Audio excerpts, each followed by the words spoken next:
Welcome to Burning Platforms, our fortnightly look at the intersection between tech and politics, brought to you by Per Capita's Centre of the Public Square. I'm Peter Lewis. This week we take a deep dive into Meta's push to blow up the news bargaining code with academic Belinda Barnett. But first, our rundown of the latest news from around the world with our regular panel, Digital Rights Watch Chair Lizzie O'Shea and Health Engine CEO Dan Stinton.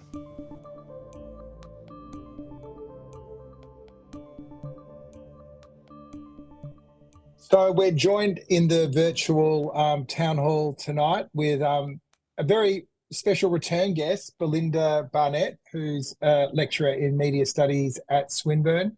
Hey, thanks for joining us tonight. We've got a discussion that it feels like we were only having yesterday. It's actually one whole cycle of bargaining code negotiations about the prospects of the Meta pulling out of Australian media altogether. So looking forward to digging into that pretty soon, Belinda, but welcome. And hi, Dan and Lizzie, ready to weigh in for a fortnight where there have been platform news, wild and varied from around the world. We're going to kick off, Dan, with the war that's going on inside the US at the moment around whether or not to ban TikTok.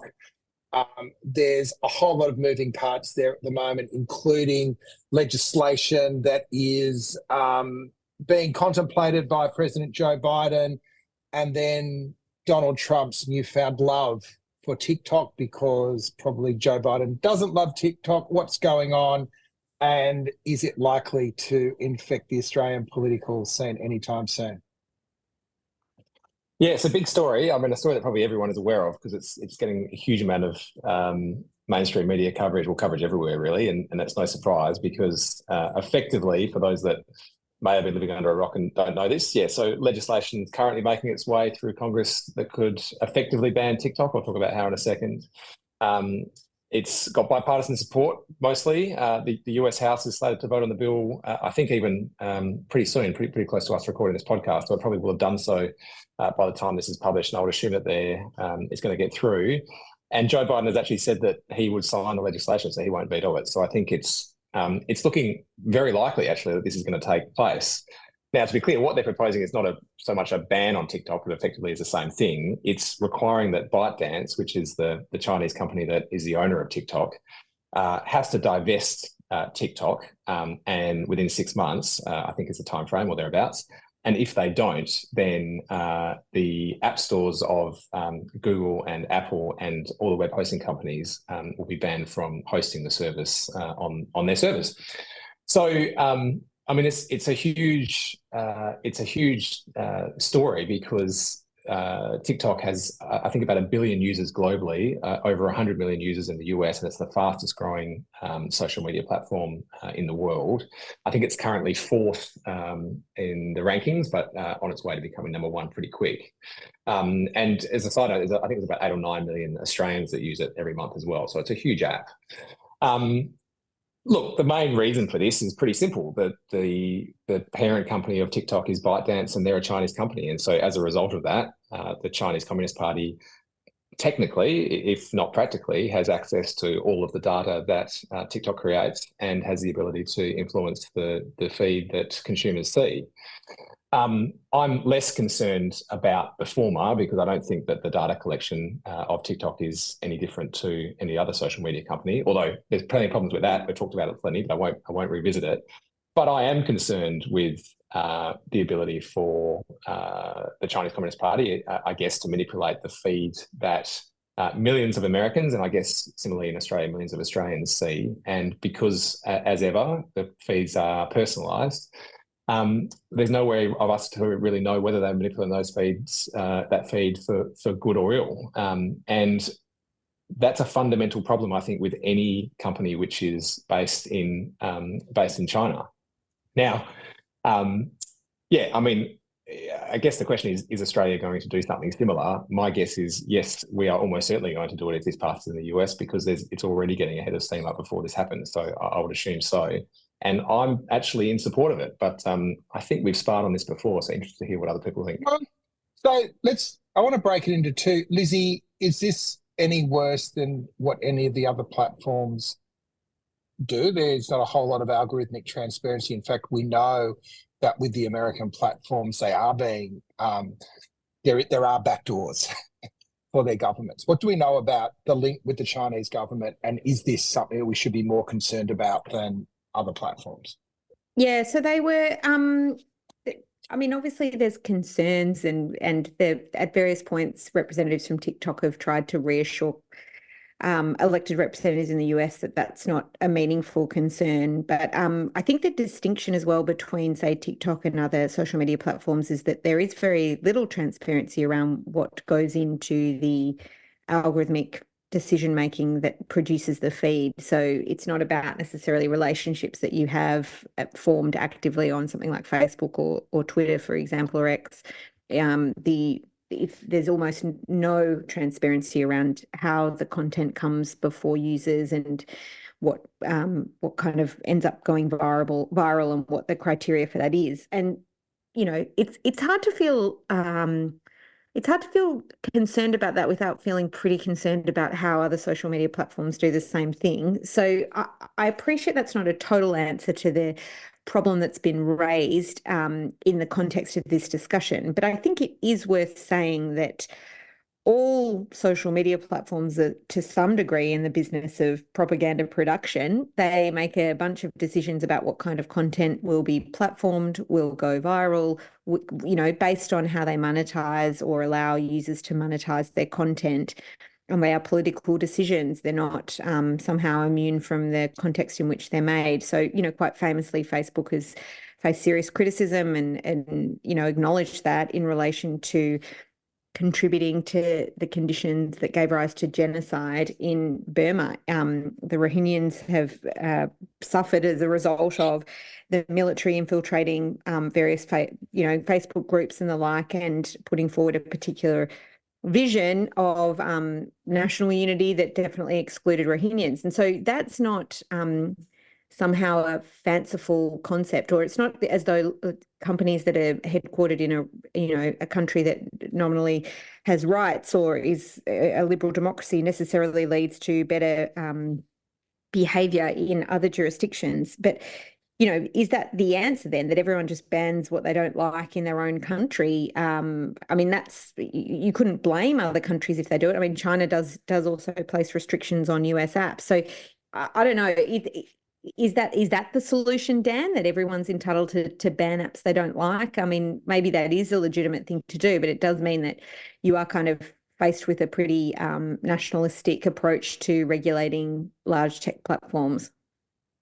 I think there is a fundamental difference. Sorry, Peter, just to answer that question. I think there is a fundamental difference between banning an app you don't like and banning an app which is based in a country where, by definition, the government of that country can effectively do what they want with the data and the newsfeed.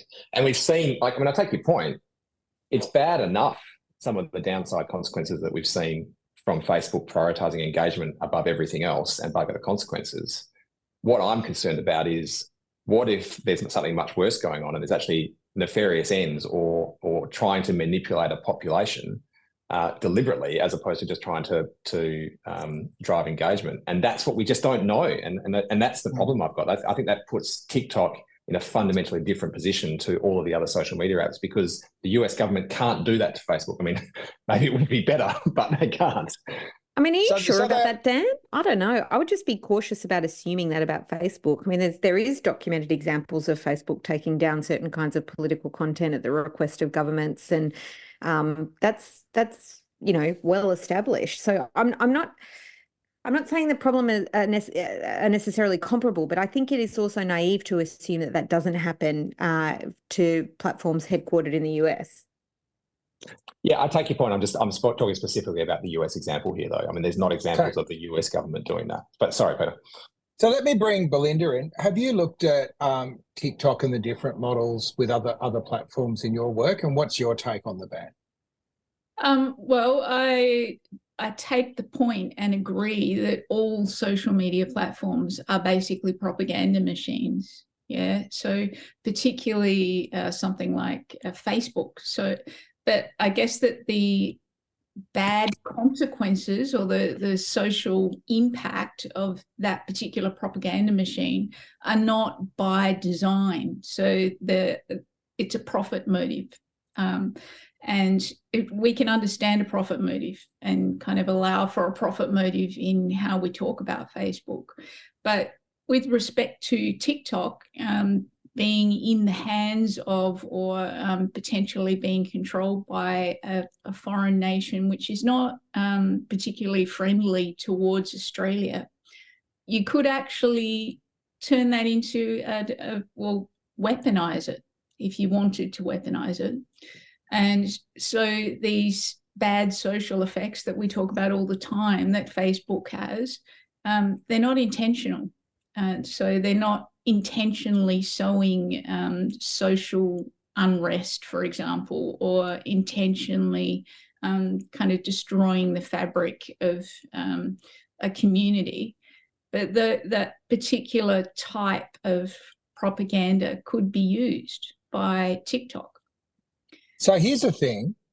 One of the theories around, so with the Israel-Palestine tragedy, and use whatever other adjectives you like, one of the key markers is younger people are much, much more likely to be supportive of Palestine and critical of Israel. Now, you could say that's because older people are linked into traditional media models that have been running the very, in Australia and the US, very much running an Israel line.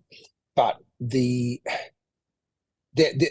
one theory goes that TikTok is pushing, or people that are on TikTok, the algorithm is bringing through a lot of content that's bringing that horror to life for young people. But the numbers, we polled it this week with Essential, it's like a 30 to 40% spread between over 55s and under 35s, which are the different user groups. So I'm just interested if that's a sign of somebody shifting an algorithm somewhere in Beijing, or if that is just an algorithm that is just reinforcing content. I don't know. Well, we don't know because there's no transparency whatsoever with respect to TikTok's algorithms. What we do know, though, is that the app owned by ByteDance within China, which is kind of a smaller version of TikTok, I think it's called Douyin, is fundamentally different in terms of the content it serves up. And that promotes things like health and STEM subjects and, exercise so that you young people don't have suicidal thoughts, for example. So that algorithm, in addition to pro-CCP propaganda, so that's very much controlled, the particular version of TikTok within China. It's owned by the same company that owns TikTok. And the potential to manipulate the algorithm to that extent, but for, bad purposes, exists undeniably. So I can understand the national security risk. I mean, I do think there are huge questions raised by the point that you just raised, Peter, because, there's a question there around legacy media, shall we say, or mainstream media and social media, and how the two of them have varied in how they've portrayed, I think it's fair to call it a genocide in Gaza. The ICJ at least approved that provisionally. And so what I would say about that is there's something I think I found quite patronising about that commentary that it did arise at the beginning of the violence, whereby TikTok was accused of essentially cultivating a pro-Palestinian sentiment among youth, when in fact I think young people kind of are watching what's going on and don't accept the narrative that is being put through mainstream media, New York Times being the prime example, which does frame it in a particular way. And so, the experience of TikTok, I think it is worth thinking about how people experience it generationally and how younger people are not stupid or uncritical consumers of media, and that in fact problems with accepting propaganda, mis and disinformation unquestioningly is something that does go across multiple generational divides. It's not something that's just about young people being groomed into a particular way of seeing the world. And so, there's a lot to that question. But I think it is a bit unreasonable and unfair to just portray a social media platform that has a relationship with the CCCP as being the cause of the current disquiet around how Israel's behaving. And it's a convenient political narrative that allows a justification for this kind of ban and leaves some of these greater questions of injustice, of inequality, of political unrest at the status quo untouched. And that's doing a particular kind of work here that I think we ought to think about when we have these discussions. So if you had a vote in the US, would you be voting for the ban? I would not be, no. Dan would be. I wouldn't be. That said, I think we should acknowledge the importance of TikTok for political expression for young people. But we'll shut it down too. Just before we shut it down. I think what's likely to happen here, though, is if this goes through, there is just too many billions of dollars at stake here. The most likely scenario is that ByteDance sells TikTok and TikTok continues. And I think that's probably going to be better for everybody, to be honest. All right, let's move on. Lizzie, what you've brought to the table this week is the question, are self-driving cars now jumping the tech shark? What's going on?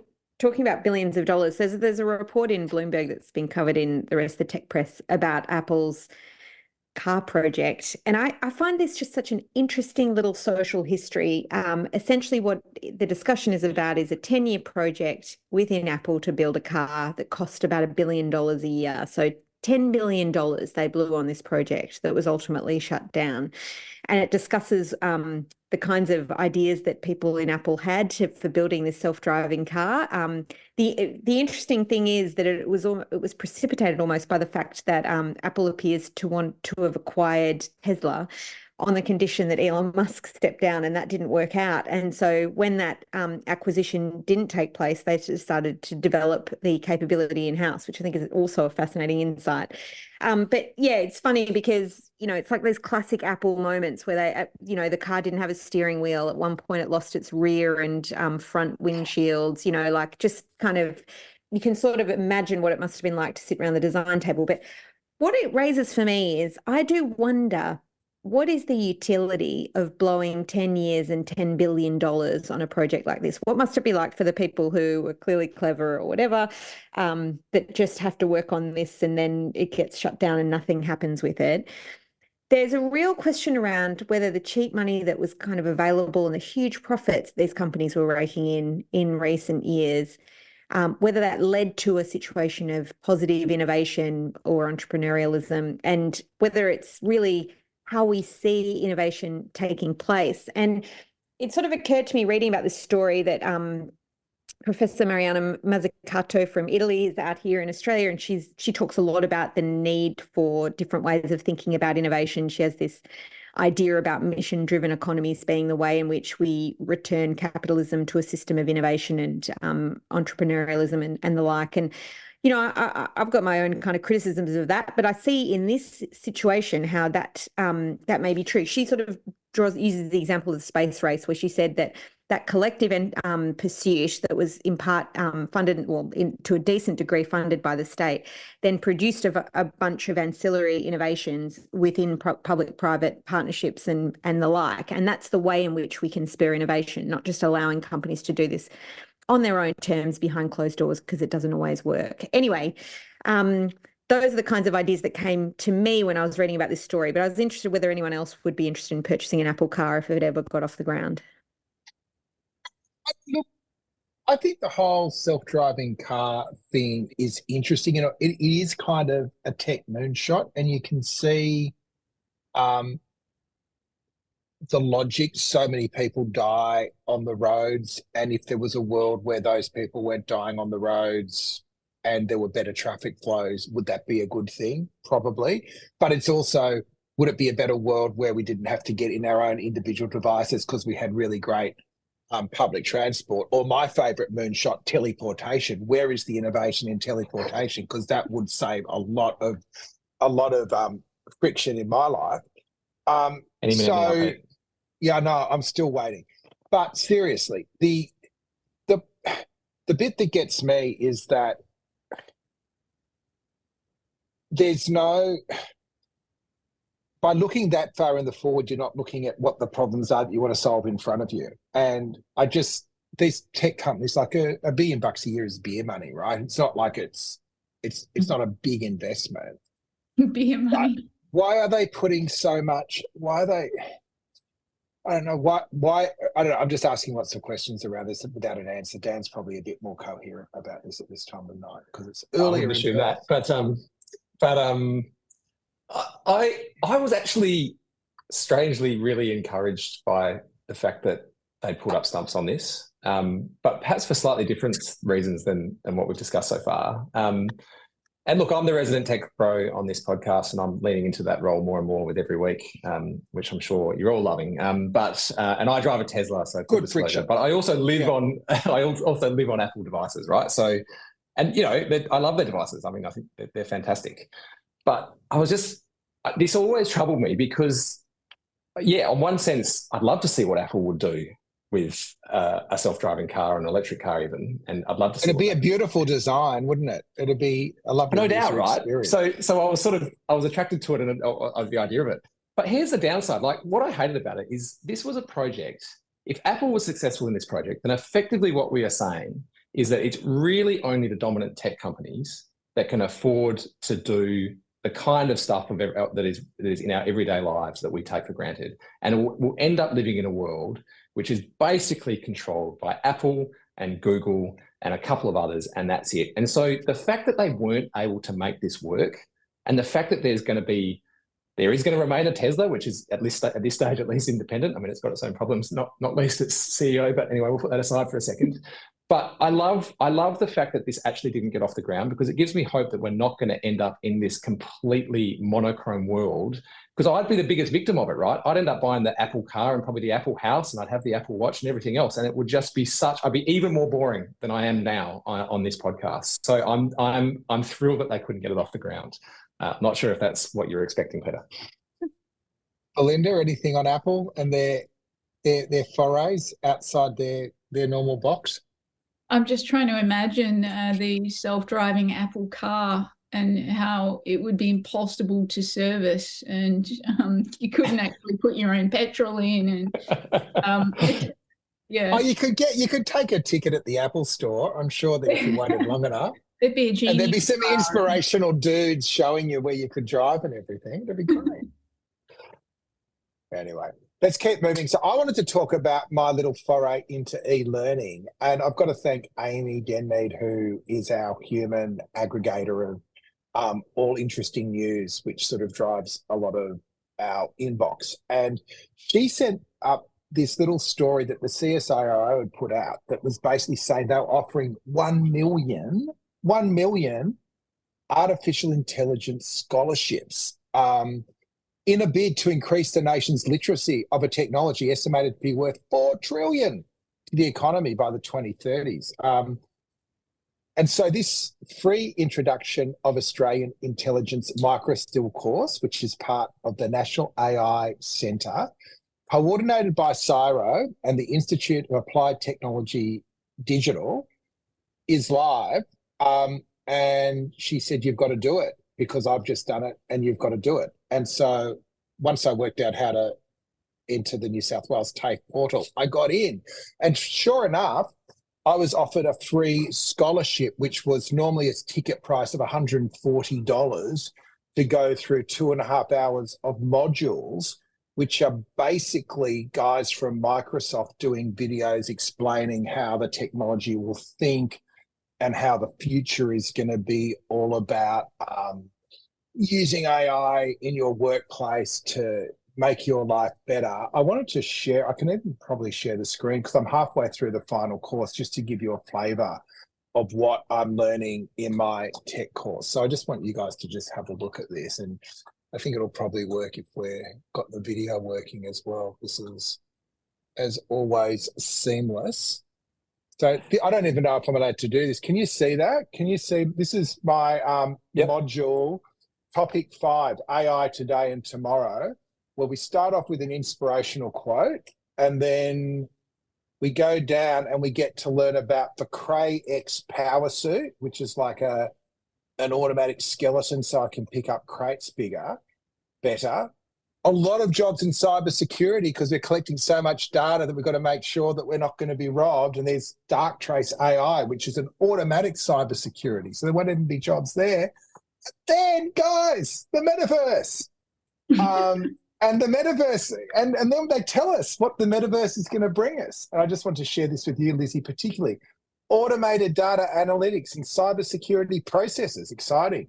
Improving accessibility for all, ensuring a safe and inclusive experience, preventing abuse and bias, of course it will, and personalising gaming, an educational experience. Although of all the, I guess that's the only bit that if I was doing it in the metaverse, it might be a bit more fun than this. Anyway, I'm almost through the course and then I'm going to get a diploma in AI of some description, all paid for. I'm not sure and I'm not sure who's actually, it feels like this has been written by Microsoft. Do you get a diploma or a certificate for? Oh, probably a certificate. It's only 2.5 hours of doing multiple choice questions. So firstly, Belinda, is this the future of e-learning? And also, should these sorts of things be being shielded by the government under the auspices of the CSIRO? Well, I've only had a 5-second look at it on the screen. It's pretty good. It does actually look like a lot of money is being poured into developing the materials. They obviously didn't task it on a single academic. I would wonder at the end of it if it's advertising a particular course or a particular product. It does feel a bit weird. And I'd be interested to know exactly what your qualification is from watching 2.5 hours of videos. Like, there's no assessment. Are you sure? Sorry to interrupt you, Belinda. Are you sure that this isn't just a joke where someone's gone, hey, AI, create me a course about AI, and then I don't know, but put it out into the world to see if anyone would fall for it? Like, it's a genuine CSIRO media release. Like, it's a real thing. Like, that they're pushing it out there. Cosboa is very excited about it as well because they want, or they're just the peak body of small business organisations. They've welcomed the introduction of the course, praising its ability to provide small business with knowledge needed to unlock AI's vast opportunities. Who is this for? Who is this for apart from you, Peter? Like, I don't, this is, I mean, what do you mean? I do remember them talking about this, the Department of Industry or whatever, saying they were going to set up hubs, you know, in cities and regional areas for people to learn about AI. It does feel to me like a very weird approach of kind of, let's just throw as much as we can on people and then see what they use. But if you're running a small business, do you think any of that looks useful for how you could implement AI? I mean, Ed Santo gives that stat, which I think is well documented. I'll look it up as we're talking, but it's kind of north of 85% of enterprise experiments in AI fail. You know, like there's this huge push to use and adopt AI and without thinking through what your actual business needs are. And then, of course, it just means that it ends up being unsuccessful and a waste of time. And that can, again, slow down innovation or, you know, adoption of new technology. And you do wonder whether this really helps. Like, it's not a cost-free process either. I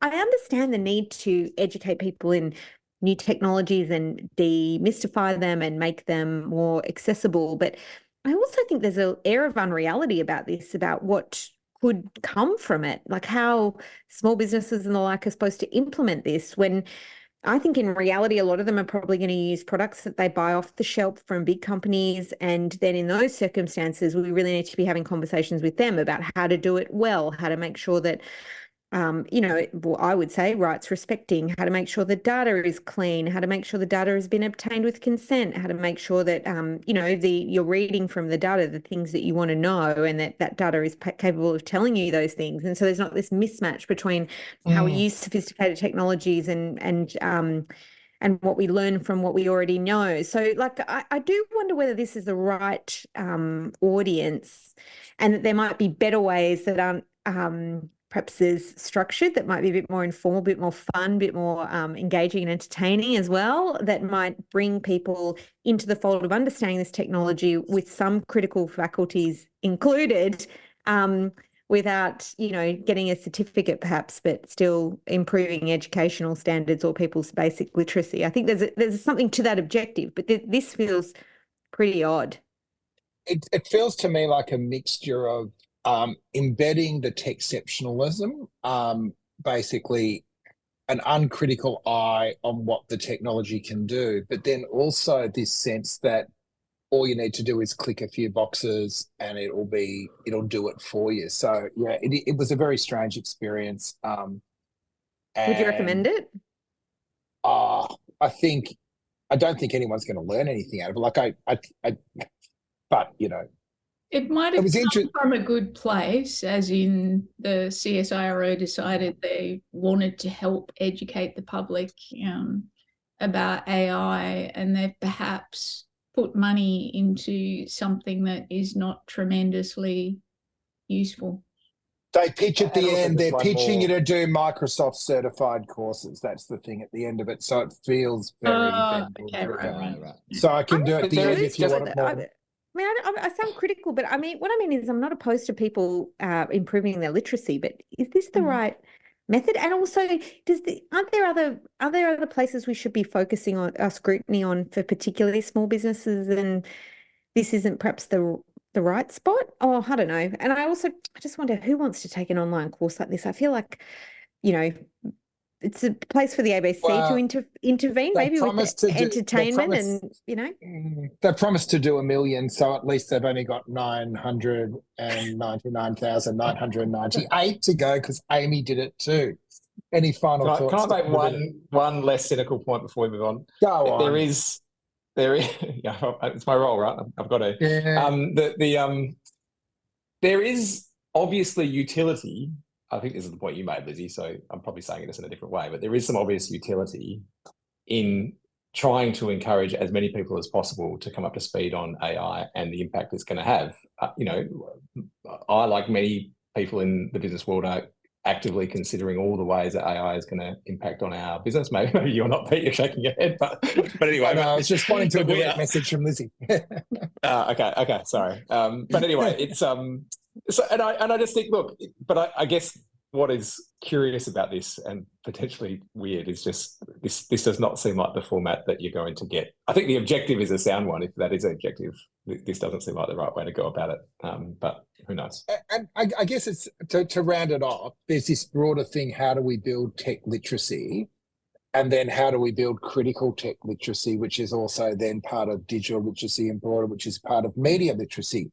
And if it's all just sort of sent out as this shiny, prepackaged sense of inevitability, it doesn't lead to any literacy or criticism at all. It just, I don't know, just self-reinforces. Anyway, thanks for indulging me on that. I thought that was fun anyway. So let's go into our deep dive. It is time for Code 2.0.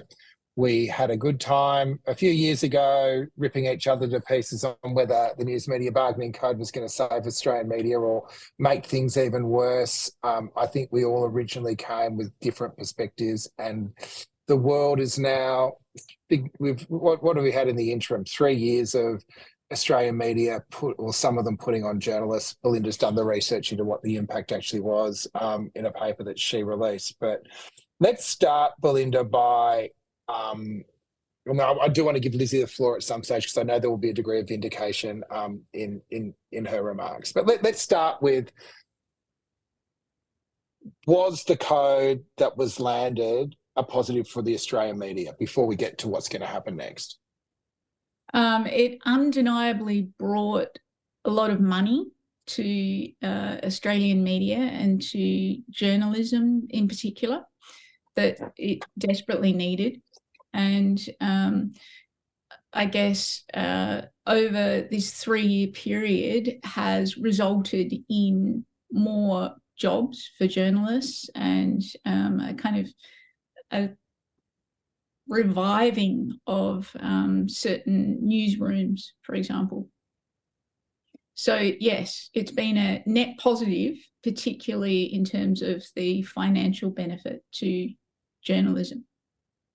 So now we're at an inflection point. I should have led in by just situating this. The big change last week was that Meta posted on their website a statement that they were going to close down their Facebook News or Meta News, whatever they call it now, which had been the vehicle by which they justified the payment of the bargaining code when they, well, not payment to news companies that allowed them to avoid being designated under the bargaining code, I should say.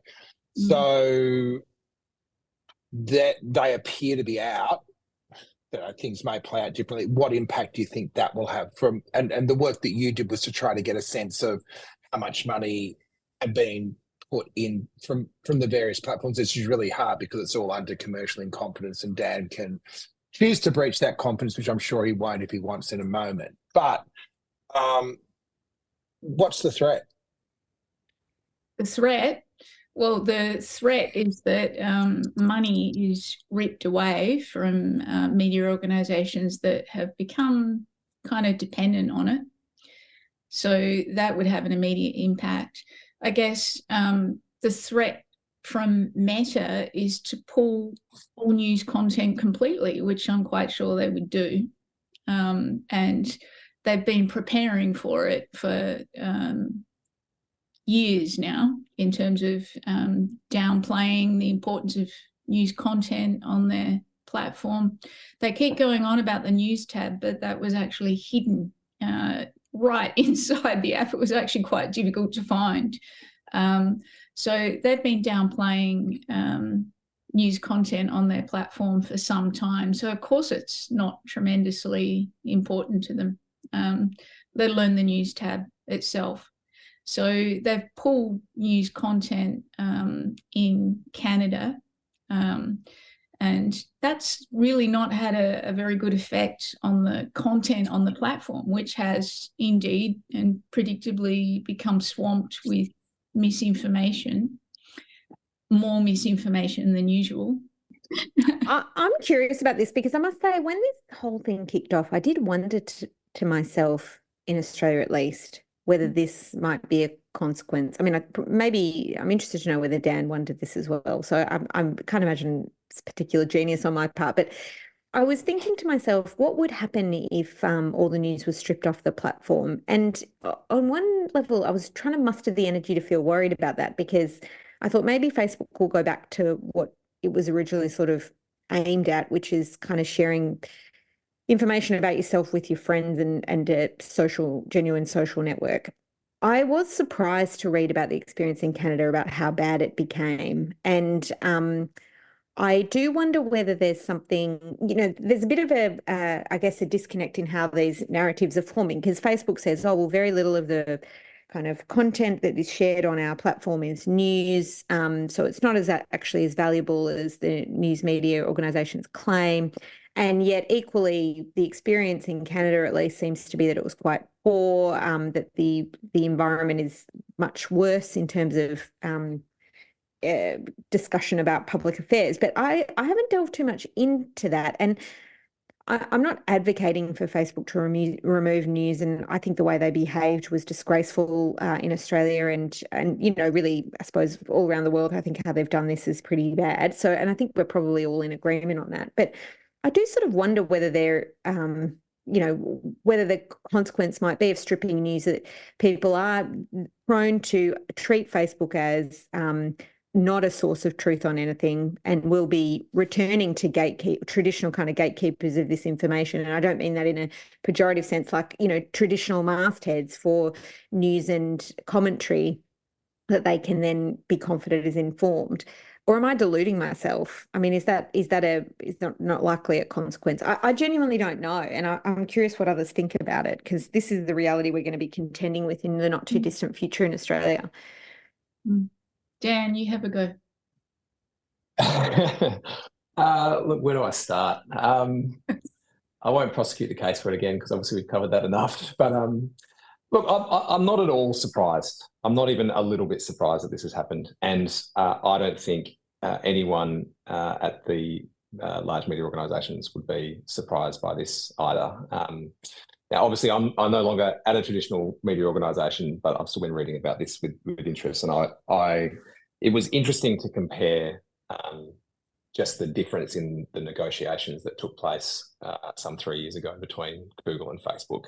And I think it's worth reflecting on why. So, look, obviously Google and Facebook both put up huge opposition to the code.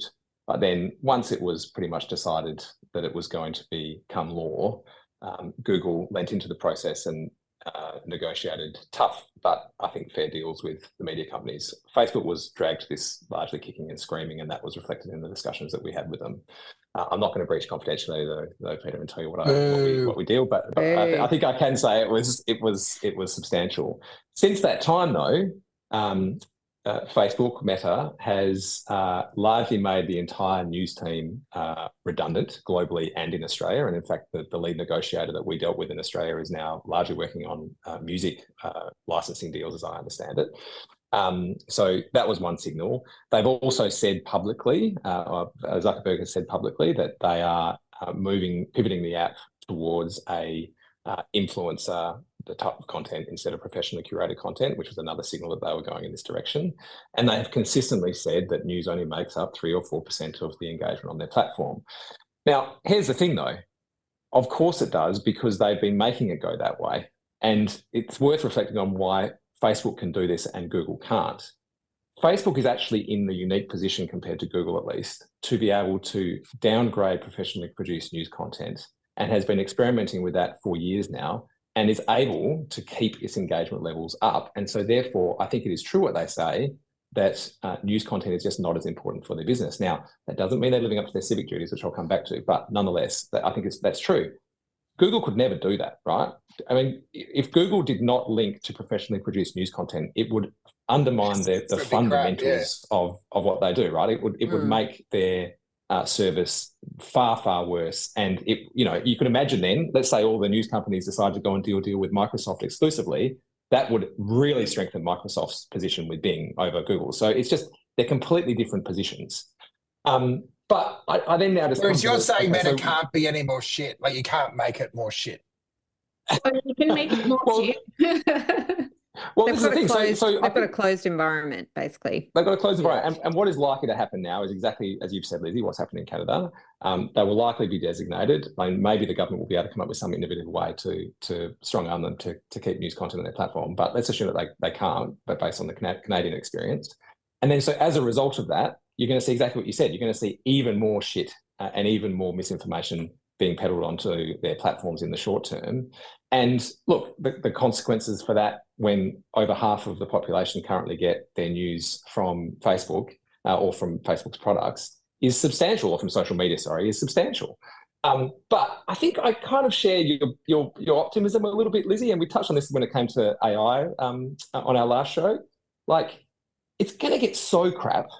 It's going to get to the point where it's so hard to believe anything on there that maybe there will be a flight to quality again. I'm glad to hear, by the way, that traditional media is not a pejorative term, but I'm hoping that that's what we'll see. I think that we're going to go through a period where it's going to get worse, but my hope is that it's going to get better maybe in a decade, when people just realise that you just can't trust anything that you see on the internet unless it's produced by a professionally produced, or a traditional media company, or at least a masthead that takes its journalistic responsibility seriously. I'm probably kidding myself.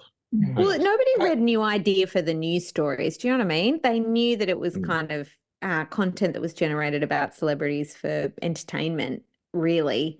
And I just wonder whether that's what it'll sort of become. But I mean, I think either way, there's still a role for news organisations that produce professional news content. There is also a role, I think, for some of the really interesting experiments in different kinds of news content that's being generated by smaller outlets that were largely excluded from the News Media Bargaining Code and make use of the network kind of capabilities that have been created by platforms. And I do sort of wonder how they're going to fare in. They may be the ones that suffer the most, like that actually it leaves that kind of those large organisations intact and does severely undermine the business model of certain kinds of smaller producers, which would be a problem in my opinion. And we need to think about how you could assist them to recover, because that's one of the few positives I think that has come out of this in the media information environment is new producers operating outside of the boundaries of traditional gatekeepers. I think it has exposed the flaws, Dan, in the deal that finally, or the accommodation that was made when Facebook did withdraw. So at the time, I think there was a sense that Facebook backed down, but they did put a poison pill in. They only backed down for a 3-year cycle. And so the legislative triggers to designate are really quite complicated and time consuming now. Like I can't see the government resolving that quickly. I can only see maybe an alternate approach, like pushing if there is enough support for a meta tax, like a standalone tax on advertising or something, rather than using this code now. Yeah, and the difficulty with that though is that this was discussed at the time, that potentially runs contrary to our free trade agreement with the US. So it's probably that's also going to be really difficult to do. Not impossible. I don't know. I'm not an expert on this stuff, but it is certainly problematic. Well, luckily we've got an expert on this stuff. Yes, you're right. Sorry, but I'll let you get a word in a second. One last point. This is the tragedy of it, though, Lizzie, is that point that you made. One of the flaws of the code, and I think I acknowledged this at the time as well, is that for smaller publications that did really high quality content, like publications like Broadsheet, for example, but that didn't meet the threshold of classifying themselves as a news masthead, they were cut out of these deals. And so it was actually competitively disadvantaging for them, because the big media companies got all this media. At The Guardian, we invested in a whole bunch of journalists. By the way, we also invested some of that money into creating lifestyle content, which no doubt directly competed with Broadsheet. And this is the downside. And so you've got these mastheads, which have been built off Facebook and social media, and can't really exist without them, because they direct so much traffic online. And now, because the likely outcome of this is they're going to be designated, they're going to ban all news content on their platform, including some of these smaller publishers, we're going to result in a less diverse media ecosystem. And that is the tragedy. If only Facebook would take their responsibility seriously and hand over $100 million from the $8 billion or something they're making us, not that much, but over $1 billion they're making in Australia. Maybe we wouldn't be in this position, but that would involve putting their civic duties above profit, which would be, as you said, Peter, off-brand a couple of weeks ago. Sorry, Belinda, get a word in. Too many points to pick up on there.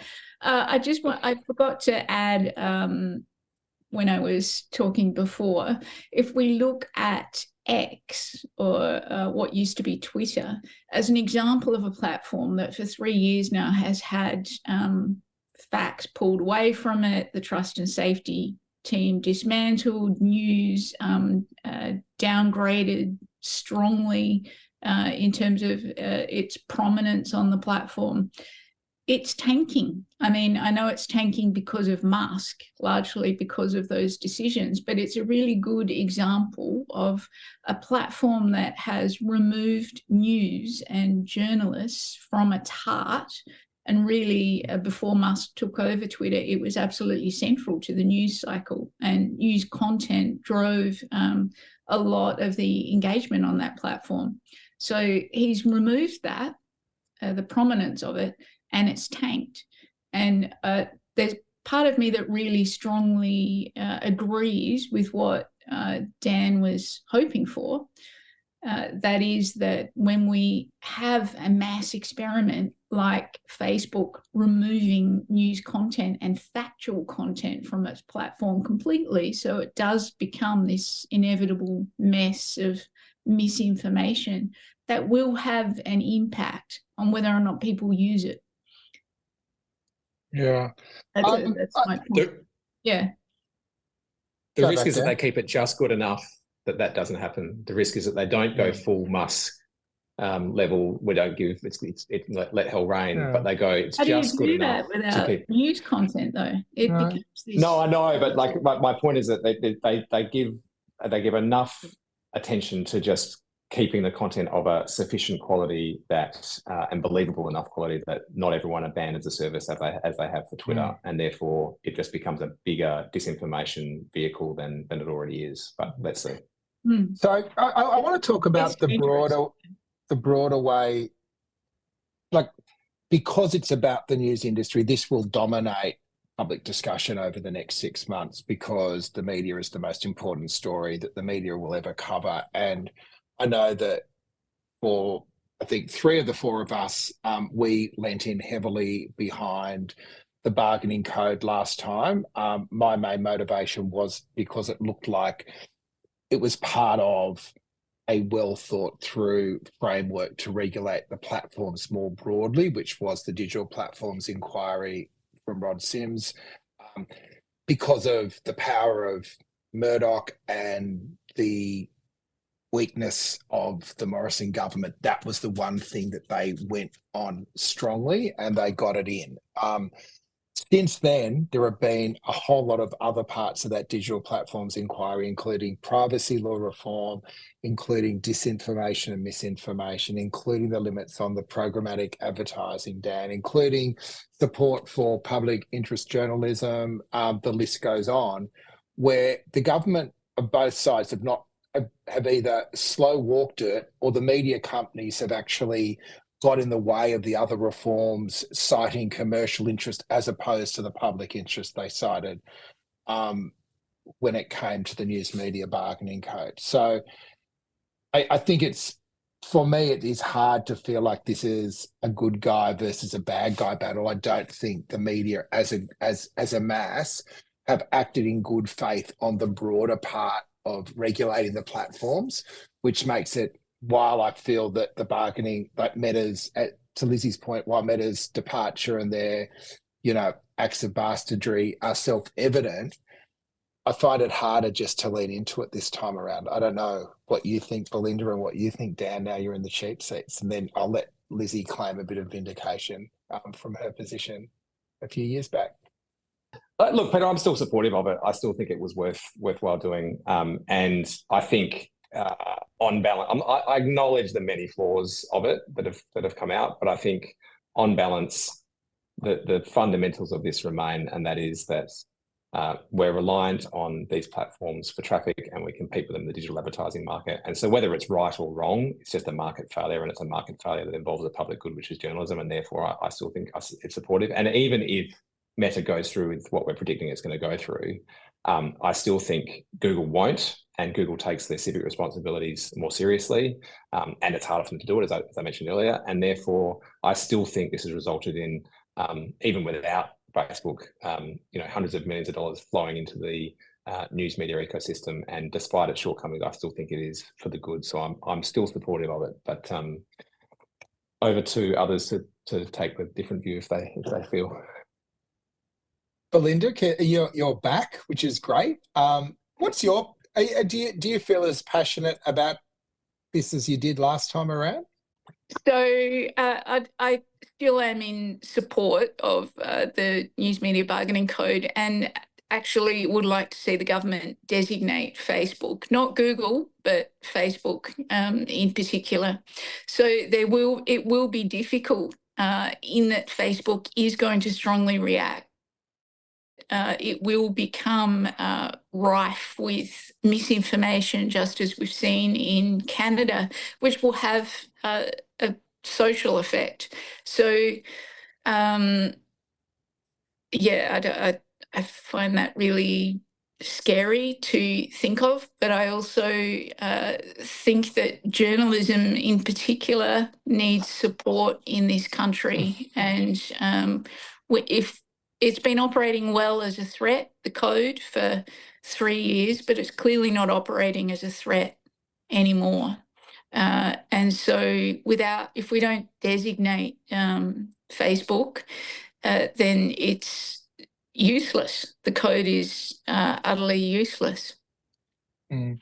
Lizzie, do you see an argument for a grander bargain if they want the government to intervene on Meta? There is still a lot of unfinished business here, isn't there? Yeah, I mean, I think that they, we talk about a social license to operate for social media companies. And I think media organisations have to maintain their own social license to operate. There is a lot of bad behaviour in Australian journalism in several respects, but I think we haven't seen them behave with good corporate citizenship in relation to the various issues raised by the Digital Platforms Inquiry. And I think some of the opposition to things like privacy reform have been unacceptable and at sometimes disingenuous, and that's very disappointing. It's not great talking about this as someone who's been opposed to it, because it's not really possible to have a meaningful discussion about this in the space that is curated by the mainstream media, and that itself has been pretty disappointing, I have to say, because this seems to me to be a huge failure of public policy.